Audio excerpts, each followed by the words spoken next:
Agora vamos falar de saúde e de uma doença que muitas vezes não conseguimos identificar os sintomas. É o acidente vascular cerebral. Nosso convidado aqui no estúdio é o médico neurologista Pedro Antônio Pereira. Bom dia, doutor Pedro. Logo de cara, a gente quer saber, quem está em casa quer saber quais são exatamente os principais sintomas do acidente vascular cerebral, que é o AVC.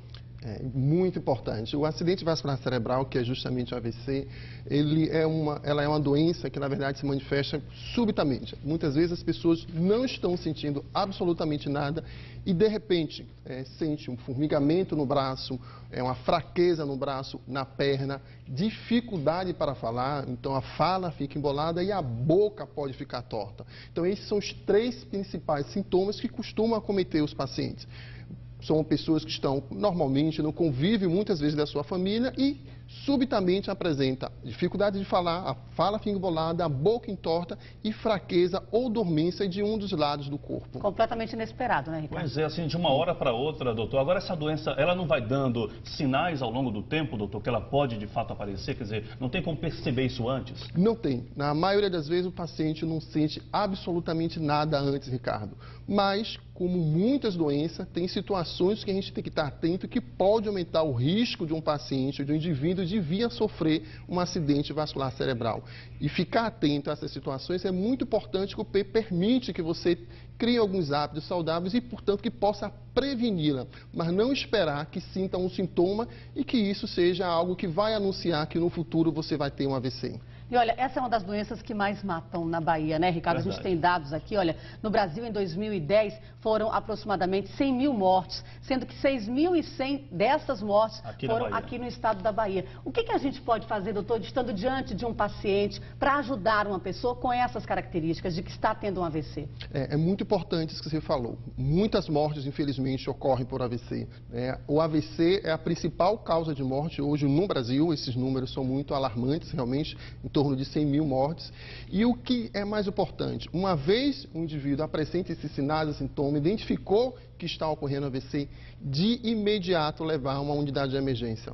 Não adianta ficar esperando que aquele sinal, o sintoma irá desaparecer, fazer massagem no braço ou na perna porque está dormente ou porque está fraco, não adianta. É muito importante. E essa locomoção à unidade de emergência poderá ser por meios próprios, obviamente, um veículo particular, ou, obviamente, através do atendimento móvel de urgência, que é justamente o SAMU. Era isso que eu ia perguntar ao senhor. Espera chegar à unidade do SAMU através do 192 ou de imediato já procuram emergência? Aqueles que têm a possibilidade de imediato levar a unidade de emergência devem fazê-lo de imediato. Aqueles que não têm tanto recurso, e aí nós temos o nosso serviço de atendimento móvel de urgência, que felizmente a nossa cidade é toda coberta pelo SAMU, deve acionar o SAMU e esperar que o SAMU chegue, já chegando ao local onde o indivíduo se encontra, irá tomar algumas atitudes e depois levá-lo a uma unidade de emergência. Quanto tempo de espera, doutor? Qual é o limite tolerável nesse caso da espera?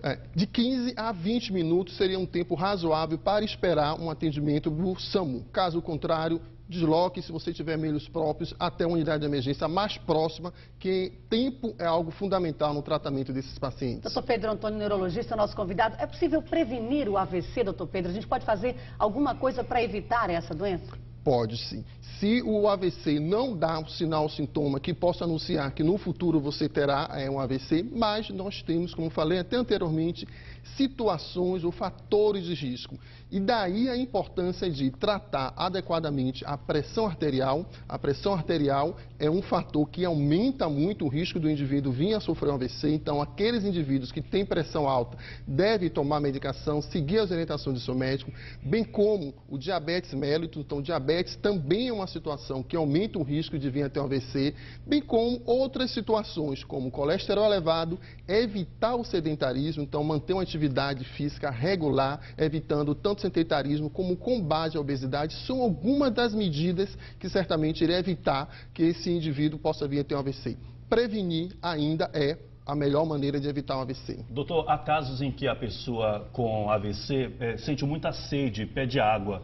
É para dar água ou não dar nada até chegar ao hospital? No momento da crise, né? Crise. No momento que se instalou o déficit, né, se instalou os sinais, os sintomas do AVC, o cuidado deve ser manter aquele indivíduo, se ele está completamente alerta, ele deve estar deitado, né, com a cabeceira totalmente rebaixada. Se ele estiver ou vomitou, ou se ele estiver um pouco sonolento, é levar a cabeceira daquele indivíduo e evite, naquele momento, qualquer alimentação. Leve o indivíduo para a unidade de emergência, onde será atendido por um médico que irá fazer o diagnóstico e daí sim as medidas terapêuticas que forem necessárias. Então, correr imediatamente para salvar essa pessoa, né, doutor? É preciso salvar uma vida, depender do processo, da rapidez nesse processo? É possível salvar sim, não só salvar vida, como principalmente evitar sequelas. Então, é uma emergência médica e que felizmente nós temos tratamento, mas esse tratamento, ele para ser efetivo, tem que ser feito o mais rápido possível. Quem já teve AVC uma vez pode vir a ter novamente? O risco é grande? Pode ter sim, e o risco é maior do que aqueles que nunca tiveram. Então, o próprio indivíduo que teve um AVC, ele terá um risco de ter um segundo, um terceiro, maior do que aqueles que nunca tiveram um AVC anteriormente. Daí a importância que, uma vez tendo tido, vai à emergência, após um atendimento inicial na emergência, ele terá alta e deverá ser necessariamente acompanhado por resto da vida por um médico neurologista com experiência que irá tomar todas as medidas para evitar que isso ocorra novamente. Tá bom, doutor Pedro, obrigado pela informação, pela presença, né, por esses esclarecimentos aqui no Jornal da Manhã. Eu que agradeço. Fica o alerta para os cuidados. Bom dia, Obrigada, doutor. Bom dia para vocês.